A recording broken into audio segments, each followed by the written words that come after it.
우리 기독교에 두 가지 성례가 있습니다.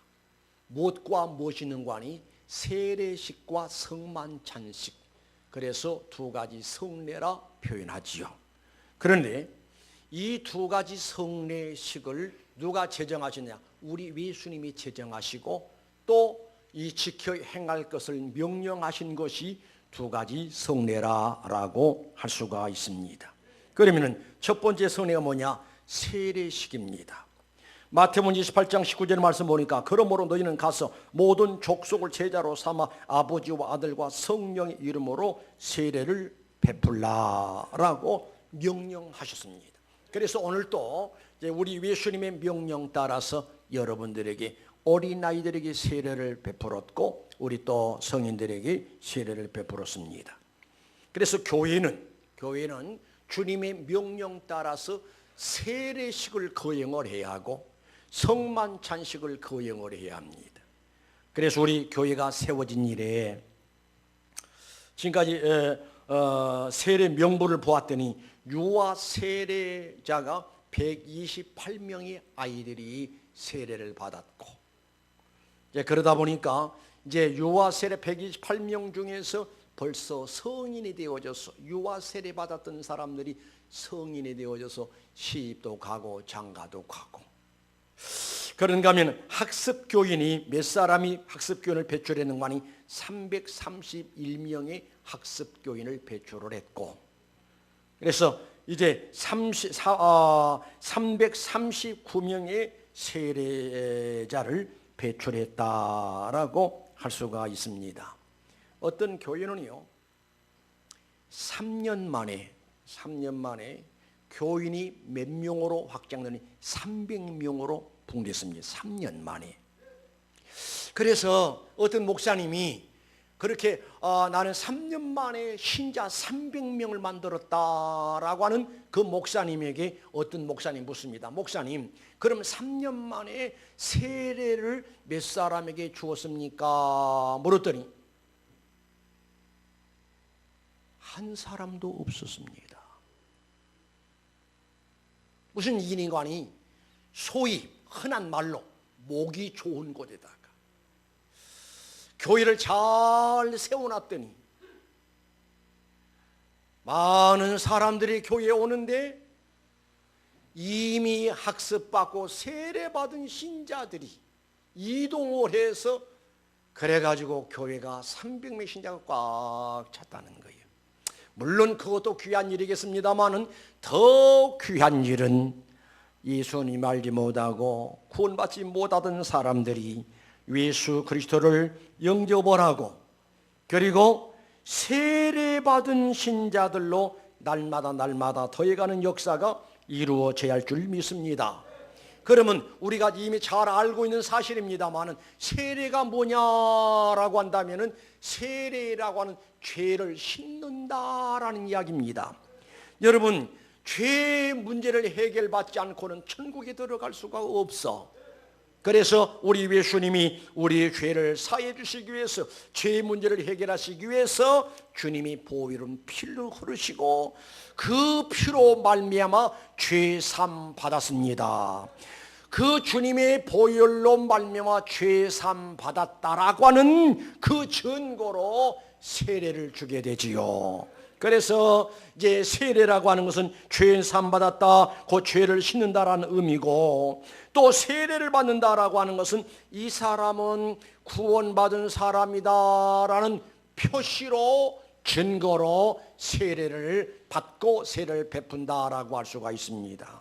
그러니까 이사야서 43장 1절 말씀 보면은 내가 너를 지명하여 불렀나니 너는 내 것이라.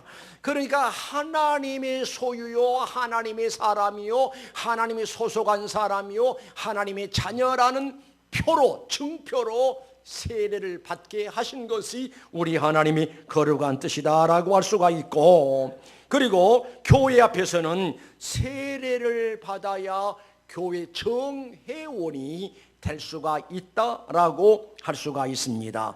그래서 세례를 받아야 합니다. 또 세례를 받아야만이 신자가 교회의 정당한 대우를 받지요. 이른다면은 세례를 받은 사람만이 이 좀 있다는 성만찬식을 거행합니다마는 세례 받은 사람만 떡을 받을 수가 있고 잔을 받을 수가 있고, 오해 없으시기 바랍니다. 어떤 분은 예배당에 나왔다가 실망을 하고 상처를 받아가지고 예배당에 안 나오는 거예요. 왜냐? 세상에 예배당에 나갔더니만 나는 주지 않고 자기들만 먹고 마시더라. 에이, 그런 놈은 교회 안 나간다. 모르니까 그렇죠. 그러니까 세례를 받아야 청만찬식에 참여할 수가 있으니 세례받지 못한 사람 빨리 세례를 받고 이 성만찬식에 참여하게 된다라고 할 수가 있고, 또 세례를 받아야 교회가 여러 직분을 맡길 수가 있습니다.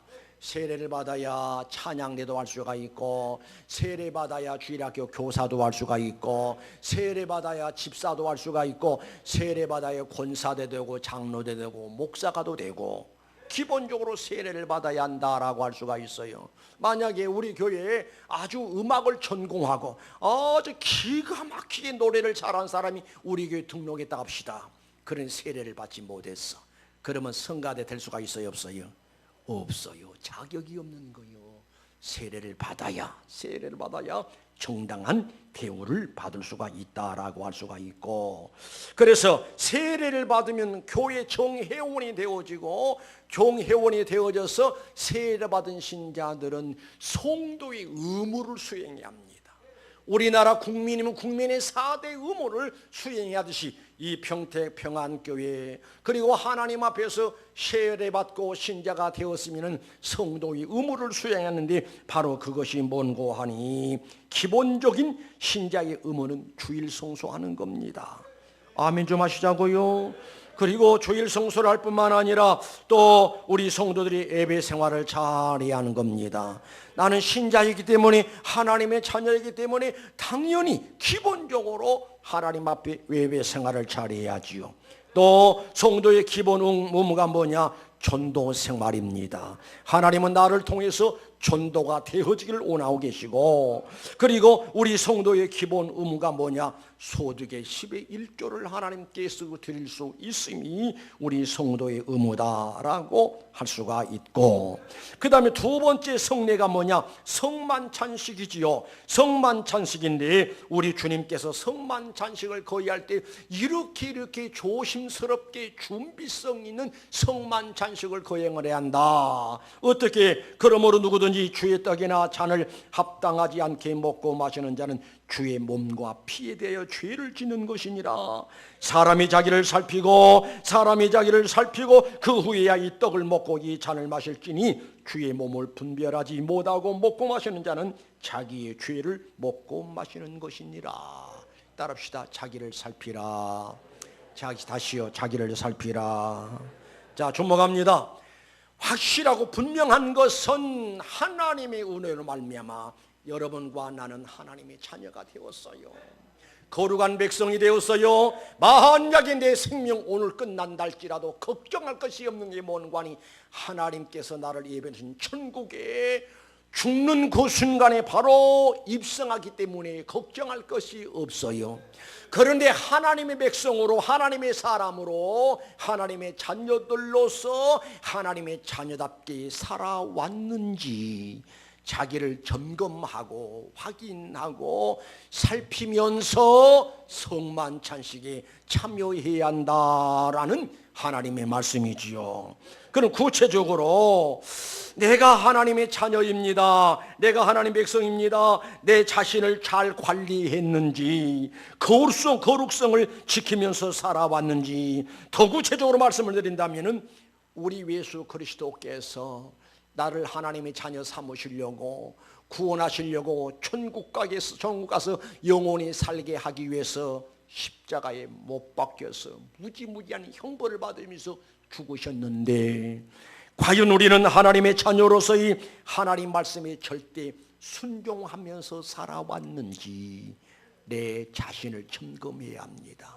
우리 예수님은 죽는 것까지도 순종하면서 구원의 역사를 이루셨는데 과연 우리들은 주의 말씀에, 하나님 말씀에 순종하면서 살아왔는지? 당연히 순종해야지요. 그럼에도 불구하고 순종하지 못했으면 회개할 일인 줄로 믿습니다. 그런가 하면은 맡은 자들에게 구할 것은 충성이니라. 하나님은 지금도 여러분과 나를 통해서 일하기를 원하고 계셔요. 그래서 여러 가지 직임을, 사명을, 책임을 맡겨주셨어요. 그래서 우리 주님께서 나에게 맡겨주신 그 사명을 충성스럽게 잘 감당했는지, 충성하는 사람에게는 칭찬과 상급이 오게 되지만은, 그러나 불충성한 사람은 있는 것까지 빼앗기리라. 주어나만 심판의 역사가 있을 것이라는 말씀이지요. 또 하나님이 세상을 이처럼 사랑하사 독생자 우리 예수 그리스도를 주시고 그 예수를 믿어 멸망치 않고 영생을 얻게 하셨는데, 과연 우리들의 가슴속에 하나님을 사랑하는 마음이 있는지, 예수님을 사랑하는 마음이 있는지, 자식이 부모를 사랑하는 마음이 있어야 그 마음에서 부모에게 효도할 수 있는 효심이 나오는 법입니다. 부모를 사랑하는 마음이 전혀 없으면은 부모에게 진정한 효도가 나올 수가 없지요. 마찬가지로 우리 신자들이 참으로 하나님을 사랑하는 사랑의 마음에서부터 참 신앙의 모습이 나오고, 참 헌신이 나오고, 충성이 나오고, 봉사가 나오고, 희생이 나온다는 사실을 믿으시길 바랍니다.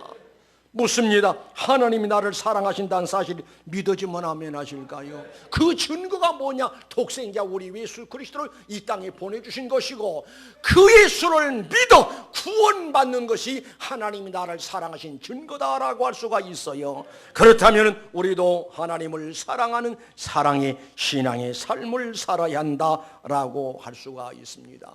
하나만 더 말씀드리지요. 여러분과 내가 구원을 받았단 말은 하나님 앞에 모든 죄를 용서받았다라고 하는 의미가 담겨져 있지요.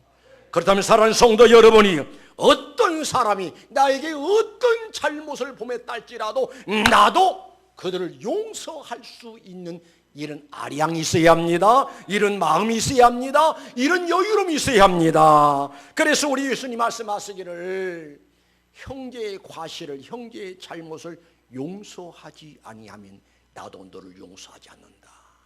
그러나 형제의 이웃을, 잘못을 용서하면 나도 너를 용서하리라 라고 말씀하셨습니다. 말하기는 사순절 기간에 계속해서 말씀을 여러분에게 소개했습니다마는, 사순절 기간에 하나님과의 나와의 관계가 완전히 회복되어야 돼.